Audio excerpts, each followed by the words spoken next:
ఇలా జరిగిందేమిటి? నా కాలికి దెబ్బ తగిలితే చేతులుంచి ముంతెందుకు జారిపోయింది? కిందపడి ఎందుకు ముక్కలైపోయింది? మిమ్మల్ని అడిగితే ఇలాగే జరుగుతుంది అంటారు. ఈ జీవితంలో, ఈ ప్రపంచంలో మనకి దెబ్బ తగిలిన వెంటనే చేతిలో ఉన్నవి జారి పడిపోతాయి. పెళుసుగా ఉండేవి పగిలిపోతాయి కూడా. ఒక పని చేద్దాం మనం. ముందుగా మీకొక విషయం చెప్తాను.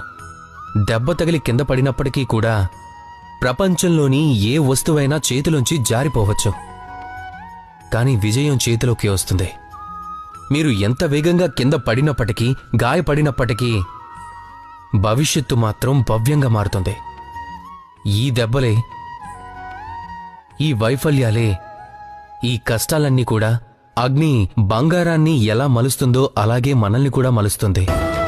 కనుక జీవితంలో మీరు ముందుకు నడుస్తూ ఉంటే చాలు, దృఢ సంకల్పంతో నడిస్తే చాలు.